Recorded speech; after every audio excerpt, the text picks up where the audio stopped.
नमस्कार, आप देख रहे हैं 5 की बात और मैं हूं नगमा। दिल्ली की राउज एवेन्यू कोर्ट ने पत्रकार प्रिया रमानी को बरी कर दिया है। उन पर पूर्व केंद्रीय मंत्री एमजे अकबर के आपराधिक मानहानि का मुकदमा किया था।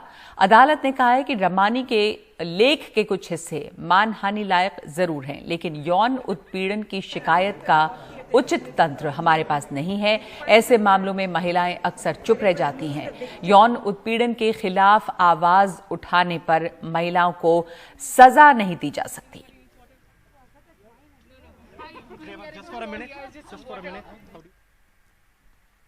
प्रिया रमानी ने इस पर फैसले पर संतोष जताया है और कहा है कि वो पीड़ित थी, मगर उन्हें आरोपी बनाकर कोर्ट में पेश कर दिया गया। It has got the attention it deserves, despite the fact that it was me, the victim, who had to stand up in court as the accused. I thank everyone who stood by me, especially my two witnesses, Ghazala Wahab and Nilofer Venkatraman, who came to court and testified on my behalf. I thank the court for this verdict. I thank my lawyers, Rebecca John and our amazing team, who believed in me and in the wider cause. They put their heart and soul in this case. Thank you so much. और इस मामले में अदालत ने कई अहम टिप्पणियां की हैं। अदालत ने ये कहा है कि महिलाओं को दशकों बाद भी अपनी शिकायत रखने का अधिकार है। सामाजिक हैसियत का व्यक्ति भी यौन उत्पीड़न कर सकता है। यौन शोषण गरिमा और आत्मविश्वास से दूर ले जाता है।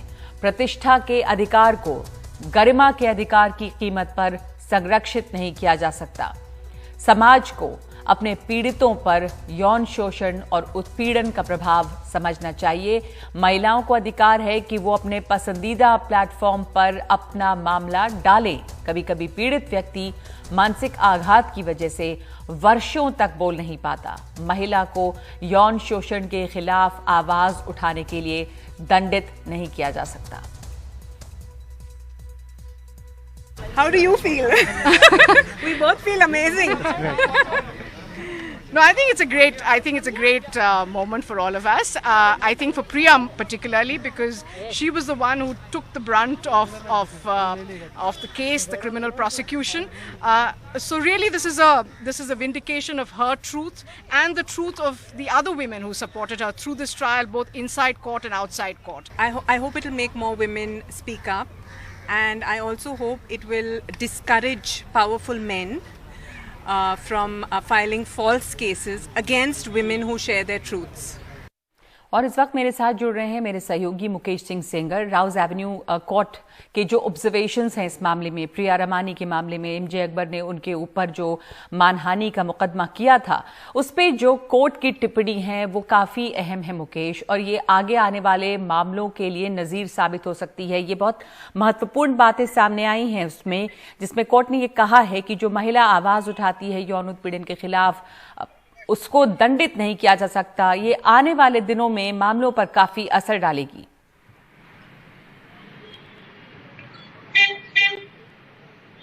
देखिए, बिल्कुल अगर हम बात करें इस पूरे मामले की, तो जब इस फैसले के पहले कोर्ट में बहस हो रही थी, तो जो एमजे अकबर की वकील गीता लुथरा है, उन्होंने कोर्ट में कहा था कि प्रिया रमानी ने 20 साल तक कोई शिकायत नहीं की, ना कोई पुलिस में केस दर्ज कराया था और ना ही कोई आपराधिक केस दर्ज कराया था। उन्होंने सोशल साइट्स पर यौन शोषण के आरोप लगाए हैं।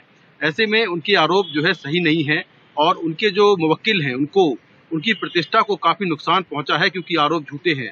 तो कोर्ट ने आज ये माना कि कोई भी महिला कहीं भी किसी भी फोरम पर और किसी भी समय यौन शोषण की शिकायत कर सकती है। केवल मानहानि के चलते उसको कोई सजा दी जाए, ऐसा पॉसिबल नहीं है। कोर्ट ने कहा कि जो भारतीय संविधान है वो कहता है कि कोई भी महिला किसी भी समय किसी भी फोरम में शिकायत कर सकती है। तो कोर्ट ने आज बड़ी राहत दी है प्रिया रमानी को। जिस तरह से ये पूरा मामला कोर्ट में चला और दोनों तरफ से काफी लंबी चौड़ी बहस हुई, 2 साल तक लगातार बहस होती रही। इस मामले की सुनवाई में 3 जज बदले। जो प्रिया रमानी की वकील हैं, उन्होंने कोर्ट में कहा था कि इस देश में एक कल्चर ऑफ साइलेंस है, यानी कि जो आमतौर पर महिलाएं हैं वो अपने साथ कोई घटना होती है या यौन शोषण होता है, उसके बाद भी शांत रह जाती हैं। देश में शांत रहने की प्रथा है, लेकिन प्रिया रमानी ने इस प्रथा को तोड़ा है भले ही 20 साल बाद उन्होंने किसी सोशल प्लेटफॉर्म पर अपनी शिकायत की हो, लेकिन वो सामने आई हैं और इसीलिए उनकी जो शिकायत है वो बिल्कुल ठीक है। तो कोर्ट ने दोनों पक्षों को सुना और कोर्ट ने आज फैसला देते वक्त जो ऑब्जर्वेशन दिए हैं अपने, काफी महत्वपूर्ण है। कोर्ट ने ये कहा कि जो भारतीय संविधान है वो महिलाओं को अपनी बात रखने की परमिशन देता है और इस बात पर किसी को सजा नहीं की जा सकती कि उसने यौन शोषण की शिकायत की है। तो इसीलिए आज कोर्ट ने काफी महत्वपूर्ण बातें कही। उसके बाद कोर्ट का फैसला आने के बाद जो एमजे अकबर हैं वो तुरंत कोर्ट से चले गए। वहीं जो प्रिया रमानी हैं, उन्होंने कोर्ट में ये कहा कि आज के फैसले से वो बेहद खुश हैं और वो शुक्रिया अदा करती हैं वकील का और अपने जज का, अपने दोस्तों का, जो उनके साथ में खड़े रहे और उन्होंने गवाही दी। तो इसके बाद से अब ये देखना होगा कि क्या एमजे अकबर सेशंस कोर्ट में जाते हैं, क्या इस फैसले को वो सेशंस कोर्ट में चैलेंज करते हैं, ये हमें देखना होगा। लेकिन फिलहाल के लिए जो प्रिया रमानी है उनको काफी बड़ी राहत है, उनको बरी कर दिया गया है। हालांकि 10,000 का बेल बॉन्ड उनको भरना होगा, क्योंकि ये एक लीगल प्रोसीजर होता है इस तरह के मामलों में कि आपको 10,000 का बेल बॉन्ड भरना होता है। लेकिन एक बड़ी राहत है प्रिया रमानी को और एक बड़ा झटका है एमजे अकबर को, क्योंकि उनको इसी आरोप के चलते अपना जो विदेश राज्य मंत्री का पद है वो छोड़ना पड़ा था 2018 में और तब से वो लगातार इस केस को लड़ रहे हैं। उन्होंने आपराधिक मानहानि का केस दायर किया था, लेकिन कोर्ट ने बड़ी राहत दी है प्रिया रमानी को। जी बिल्कुल, धन्यवाद आपका मुकेश। जैसा आपने कहा, ये समझने की जरूरत है कि अब इस पूरे मामले में आगे क्या होना है और क्या है एमजे अकबर के पास विकल्प। तो जैसा आपने कहा कि अब ये देखना है कि क्या वो इस फैसले को चैलेंज करते हैं, आगे वो कोर्ट में जाते हैं। ये जो मामला है अक्टूबर 2017 में सामने आया जब वोग इंडिया में प्रिया रमानी ने आर्टिकल लिखा और उसमें एक पूर्व बॉस पर यौन शोषण का आरोप लगाया। फिर 2018 में उन्होंने ट्वीट करके एमजे अकबर का नाम ले लिया था, जिसके बाद एमजे अकबर को विदेश राज्य मंत्री के पद से इस्तीफा देना पड़ा और एडिटर्स गिल्ड ने भी उन्हें सस्पेंड किया था एमजे अकबर को। तो अब ये एक बड़ी राहत है प्रिया रमानी के लिए और खास करके वो टिप्पणी जिसमें कोर्ट ने ये कहा है कि महिलाएं एक तय समय के बाद भी अपनी शिकायत दर्ज कर सकती हैं, क्योंकि ये एक बड़ा मुद्दा था कि इतने सालों के बाद क्यों प्रिया रमानी ने शिकायत की। तो उस पर कोर्ट ने कहा है कि दशकों बाद भी अपनी शिकायत को सामने रखने का हक है, अधिकार है, क्योंकि हमारे पास कोई सही प्लेटफॉर्म नहीं है शिकायतों को दर्ज करने का यौन शोषण के खिलाफ।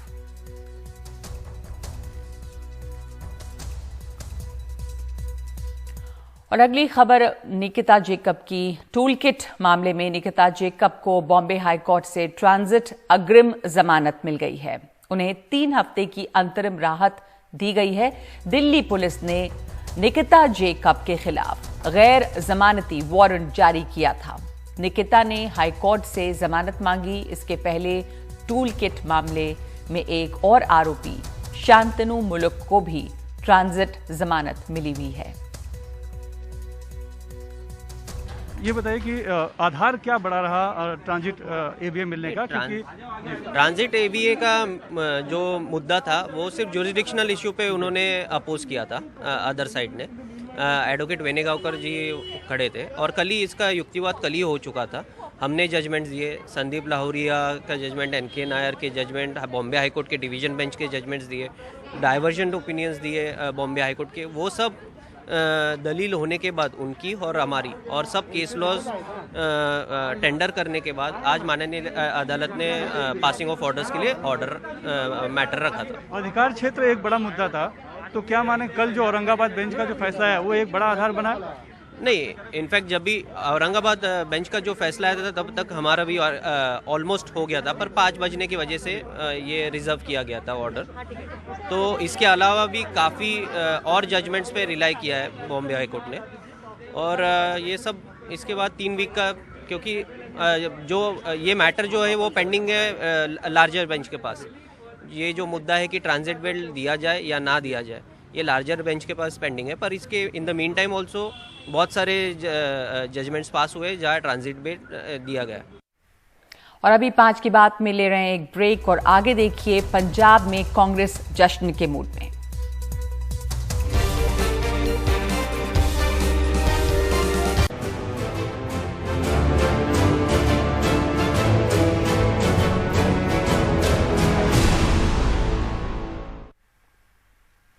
कांग्रेस ने पंजाब में स्थानीय निकाय के चुनावों में 7 नगर निगमों पर क्लीन स्वीप किया है।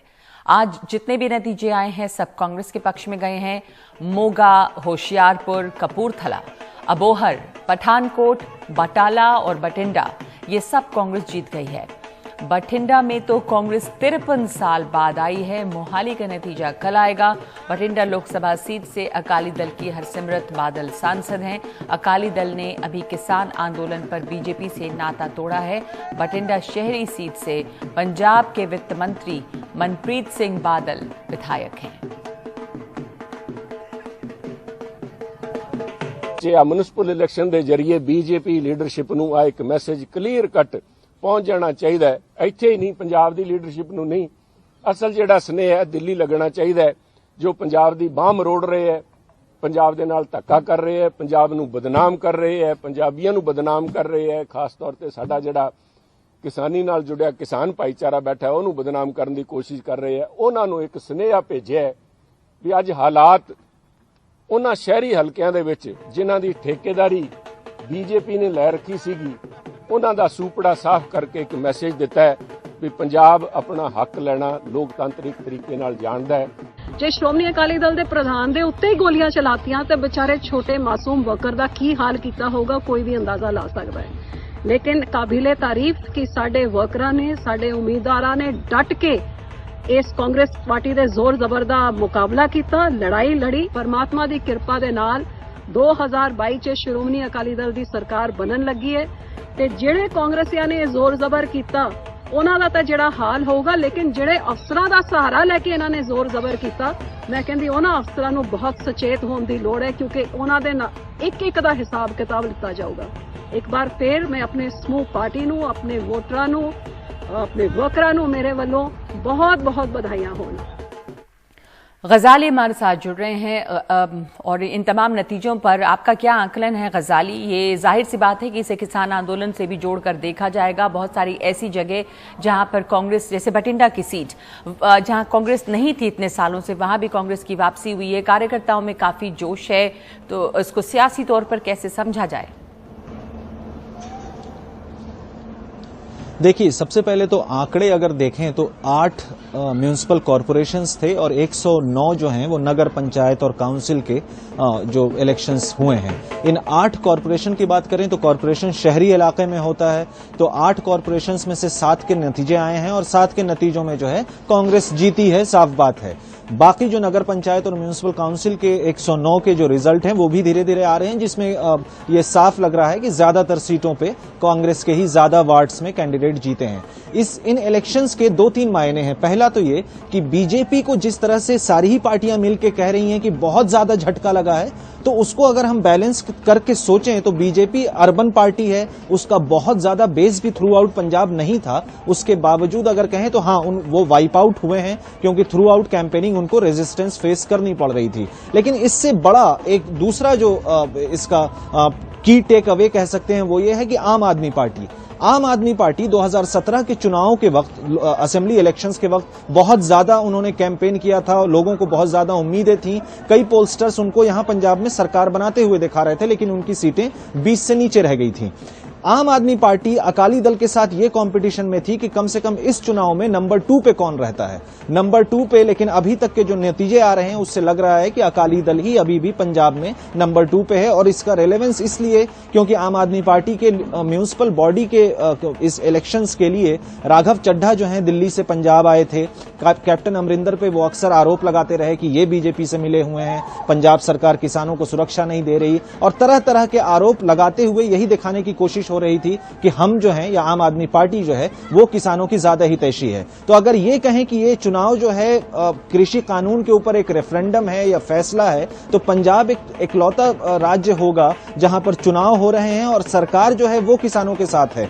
तो किसानों की सिंपैथी रखने के लिए या बटोरने की वो ज्यादा कंपटीशन यहां पर थी तीनों ही पार्टियों में, कांग्रेस, अकाली दल और आम आदमी पार्टी में, जिसमें कहीं ना कहीं कांग्रेस साफ दिख रही है कि उनका जो वर्चस्व है या उनकी जो विजय है वो अक्रॉस पंजाब हुई है। लेकिन सेकंड और थर्ड की अगर बात करें तो उसमें बीजेपी को जैसा झटका लगा है कि वो अर्बन एरिया से भी साफ हो रहे हैं, तो कहीं ना कहीं ये झटका आम आदमी पार्टी के लिए भी है, क्योंकि वो आम आदमी पार्टी जो 2017 में अकाली दल से आगे थी विधानसभा चुनाव में, वो लोकल बॉडीज में अकाली दल से नीचे आ रही है। तो एक रेलेवेंस तो ये है कि अभी इसको स्टेट के मूड पे या स्टेट असेंबली इलेक्शन से जोड़ के देखना थोड़ा ज्यादा होगा, क्योंकि अभी विधानसभा चुनाव 1 साल बाद है और साल भर में किसान आंदोलन का भी जो समीकरण है या नतीजा है उसका या कैसे खत्म होता है वो भी देखने वाली बात होगी। आखिरी बात ये कि किसान किस पार्टी को अपनी हितैषी मानते हैं, क्योंकि अगर आप देखें कि जितनी भी महापंचायतें हुई हैं या पंजाब के जिन लीडर्स जो यूनियन लीडर्स हैं किसान यूनियन के, उन्होंने जितने भी स्टेज से भाषण किए हैं उसमें से उन्होंने भाजपा पे तो अटैक किया है, लेकिन ना उन्होंने अकाली दल, ना आम आदमी पार्टी, ना कांग्रेस, किसी की सराहना नहीं की है कि उससे लगे कि किसान जो हैं इस पार्टी के साथ हैं। दरअसल किसान खुद को एक वोट बैंक बनाना चाहते हैं, तो इसलिए फिलहाल इसको असेंबली पोल से जोड़ के देखना थोड़ा ज्यादती होगी। लेकिन बिल्कुल कांग्रेस के लिए एक कंफर्टेबल विक्ट्री है। कैप्टन अमरिंदर सिंह के लीडरशिप को एक थम्स अप है, क्योंकि आज ही सुनील जाखड़ जो प्रधान है जिनको आप सुन रही थी, उन्होंने ये भी कहा कि इस लोकल बॉडी के चुनाव से अब 2022 का भी बिगुल बजेगा। 2022 फॉर कैप्टन का स्लोगन भी उन्होंने दिया है। बहुत बहुत धन्यवाद आपका गजाली, इस पूरी बात को एक बहुत अच्छे से संदर्भ में रखने के लिए और ये समझाने के लिए। जैसा गजाली कह रहे हैं कि इसको अभी असेंबली चुनाव से जोड़कर देखना थोड़ी जल्दबाजी होगी। ये स्थानीय निकाय चुनाव हैं। हाँ, इसमें जिस तरह से कांग्रेस का प्रदर्शन रहा है ये कैप्टन अमरिंदर सिंह के नेतृत्व के लिए एक थम्स अप है, लेकिन अगर ये बीजेपी के लिए झटका है तो आम आदमी पार्टी के लिए भी बहुत अच्छी खबर नहीं है। और दूसरे कि किसान जो हैं, अगर किसान आंदोलन की बात करें तो वो अभी तक किसी भी पार्टी को अपने हितैषी नहीं बता रहे हैं, चाहे वो अकाली दल हो, चाहे वो आम आदमी पार्टी हो या वो कांग्रेस हो। और बीजेपी से तो खैर नाराजगी है ही। इस वक्त एक ब्रेक ले रहे हैं हम 5 की बात में, और ब्रेक के बाद एमजे अकबर वर्सेस प्रिया रमानी मामले में जो फैसला आया है वो एक बहुत बड़ी राहत की खबर है प्रिया रमानी के लिए। लेकिन इसके साथ साथ किरण बेदी को क्यों बीच में हटाया गया?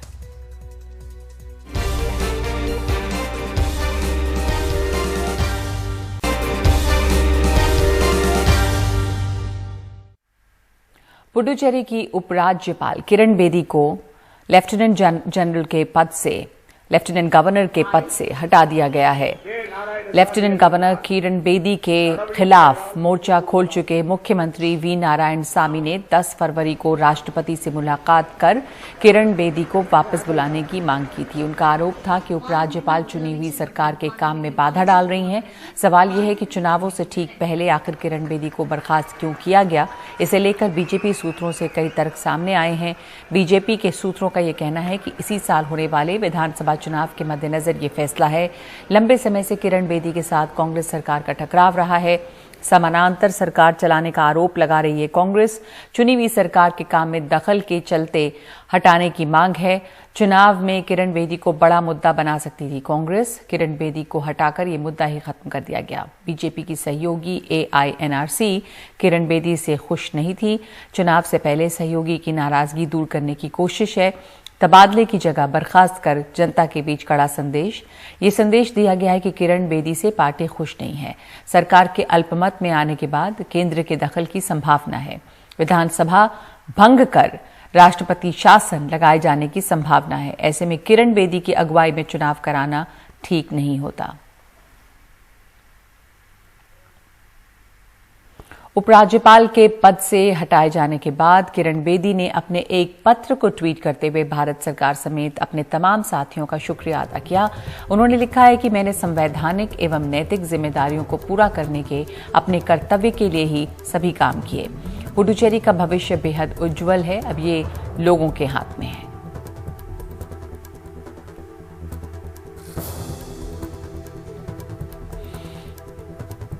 और पुडुचेरी की कांग्रेस सरकार पर आए संकट के बीच राहुल गांधी वहां का दौरा कर रहे हैं। 2 मंत्रियों के समेत 4 विधायकों के इस्तीफे के बाद कांग्रेस की नारायण सामी सरकार अल्पमत में है। विपक्ष मुख्यमंत्री नारायण सामी से इस्तीफे की मांग कर रही है। ऐसे में वहां राष्ट्रपति शासन लगने की संभावना बढ़ गई है, लेकिन मुख्यमंत्री नारायण सामी बहुमत का दावा कर रहे हैं।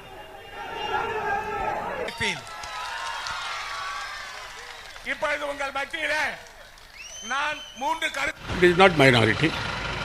Actually, only one resignation now accepted. The other two people have resigned earlier.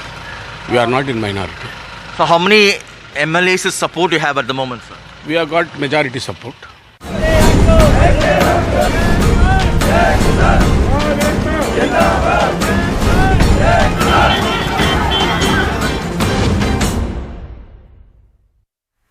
तो किसान आंदोलन जारी है। किसान आंदोलन का 84 दिन गुजर चुके हैं और इसे लेकर कल शाम बीजेपी के आला नेताओं की बैठक के बाद आज केंद्रीय मंत्री संजीव बालियान के घर पर पश्चिमी उत्तर प्रदेश के जाट नेताओं की बैठक हुई है। किसान आंदोलन को लेकर पश्चिमी उत्तर प्रदेश के जाटों की नाराजगी कैसे दूर करना है, इसको लेकर रणनीति पर चर्चा हुई।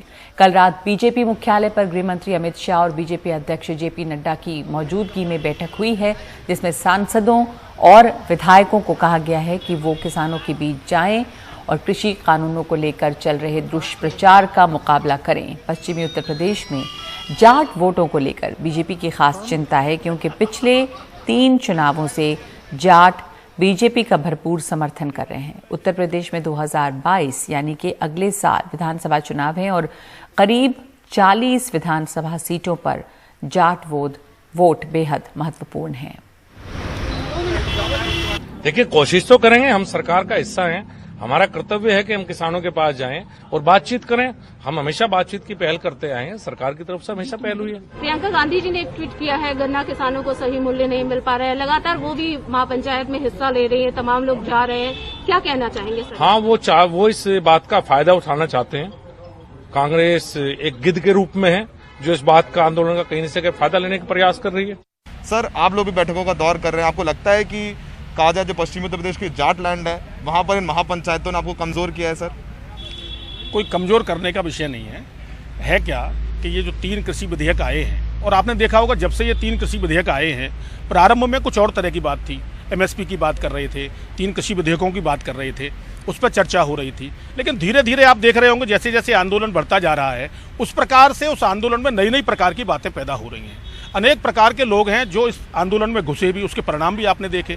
26 जनवरी वाले दिन पूरे देश कैसे शर्मसार हुआ, पूरे दुनिया में कैसे हमारी बदनामी हुई, तो आप समझ सकते हैं कि एक अलग प्रकार का ये भ्रम पैदा करने की कोशिश एक सच्ची कौम में, एक भोली कौम में जिसे किसान कहते हैं, उनके मन में डालने की कोशिश की है। और हमारा ये फर्ज बनता है, क्योंकि हम भी किसान के बेटे हैं, हम सच्चाई जानते हैं कि इन बिलों से तो केवल लाभ होने वाला है किसानों को। उनके बीच में पहले भी हम जाते रहे, कोई नई बात नहीं है, फिर लगातार उनके बीच में जाएंगे और जो भ्रम है उसको दूर करेंगे। 22 के चुनाव में पश्चिमी उत्तर प्रदेश में जाटों ने बीजेपी को समर्थन दिया है लगातार, 14 में, 17 में, 19 में। सर, आप खुद सांसद हैं फतेहपुर सीकरी से, आप तो जानते हैं, लगता है वो समर्थन जाटों का आपके साथ है जो पहले परंपरागत रूप से आरएलडी के पास होता था? देखिए, मैं आपको बताऊं, किसी एक बिरादरी के समर्थन की बात नहीं है, ये पूरे देश की बात है। और जिस बिरादरी की आप बात कर रहे हो वो राष्ट्रवादी बिरादरी है, वो भारतीय जनता पार्टी के साथ मजबूती से रहती है और माननीय नरेंद्र मोदी जी को अपना नेता मानती है।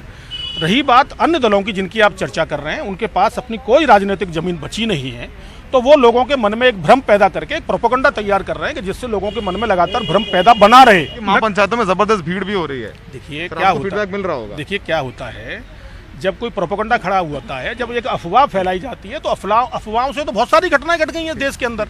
तो एक अफवाह और प्रोपेगेंडा जो तैयार किया गया है वो दूर होगा, सच्चाई को पहुंचने में थोड़ा समय लगता है। तो आप लोग वापस जाएंगे जनता के बीच? है भी नहीं, हम निरंतर, देखिए हम लोग तो निरंतर फील्ड में रहते हैं, मैं तो निरंतर जाता हूं, हमारे सभी साथी भी जाते हैं, गांव-गांव जाना आना ये हमारा काम बनता है। और जिन लोगों के मन में भ्रम है उनको बिठाएंगे, बात करेंगे, कृषि विधेयकों के लाभ बताएंगे उनको।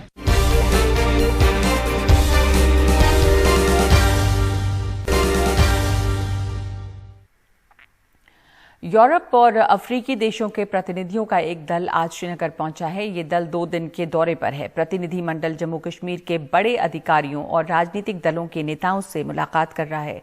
दरअसल केंद्र सरकार की कोशिश राज्य में सामान्य होते हालात से विदेशी प्रतिनिधि मंडल को रूबरू करना है। ये दौरा इसलिए भी खास है कि जम्मू कश्मीर के स्पेशल स्टेटस को हटाने, अनुच्छेद 370 को खत्म करने और इसे 2 केंद्र शासित प्रदेशों में बांटने के बाद से पाकिस्तान यहां के हालात को लेकर विदेशी मंच पर प्रोपेगेंडा में लगा है।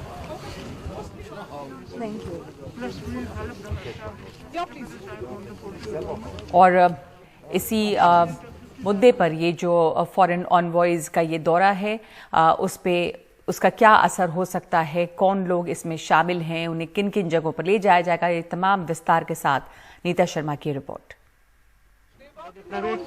केंद्र की तरफ से ये संकेत देने की कोशिश की जा रही है कि जो अलगाववाद का सिक्के को लेकर पाकिस्तान हमेशा कश्मीर के साथ जोड़ता रहा है, वैसा वहां पे नहीं है। लोग जो हैं वो मुख्य धारा से जुड़ना चाहते हैं। यही वजह है कि उन्होंने बढ़ चढ़ के डीडीसी चुनावों में हिस्सा लिया था और इस बार जो लोगों की जो चुन के जो लोग सामने आए हैं वो लोग जो है इन इनवॉइस से मिले भी थे। 20 से ज्यादा देशों के जो इनवॉइस है वो वहां पर गए हैं। ये विजिट इसलिए भी इम्पोर्टेंट है क्योंकि 2 हफ्ते पहले हमने देखा था कि जो 4G का जो रेस्टोरेशन है घाटी में हुआ था, उसके बाद यूएस गवर्नमेंट ने भी ये ट्वीट करके जानकारी साझा की थी कि किस तरह से जो एक डेमोक्रेटिक सेटअप है उसमें 4G की बहाली कितना अच्छा एक कदम है भारत सरकार द्वारा। तो भारत सरकार का ये मानना है कि विदेशी डेलीगेशन को वहां पे ले जाना ये इंटरनेशनलाइजेशन ऑफ कश्मीर नहीं है, बल्कि ये एक रिश्ता है भारत का विदेश बाकी जो बाहर के देश हैं उनके साथ, और उनको दिखाना कि कश्मीर में किस तरह से ग्रास रूट लेवल पे भी डेमोक्रेसी वो रिस्टोर कर पाए हैं। ये एक इंटरनेशनल रिलेशन में ये एक अहम जो है कदम है। ये 3rd विजिट है फॉरेन इनवॉइस की। इससे पहले 2 बार जो है फॉरेन इनवॉइस जो है वो जा चुके हैं, लेकिन भारत सरकार का तर्क ये है कि जो पहली 2 विजिट्स रही थी वो बहुत ही जो है एक कस्टम विजिट्स रही थी, क्योंकि तब वहां पर जो डीडीसी के जो चुनाव अभी फिलहाल में हुए तब नहीं हुए थे। अब जो अलग अलग टायर ऑफ डेमोक्रेसी है, जो पंचायती राज सिस्टम है, वहां पे एस्टैब्लिश करने में जो केंद्र सरकार है कामयाब हुई है। किस तरह से लोगों को जो एडमिनिस्ट्रेशन है वो उनके डोर स्टेप तक ले गई है, ये बताने में इन लोगों के जरिए वो इंटरनेशनल फोरा को बताना चाहती है कि किस तरह से जो डेमोक्रेसी है वो ग्रास रूट की at the door step of people वो ले जाने में कामयाब हुई है।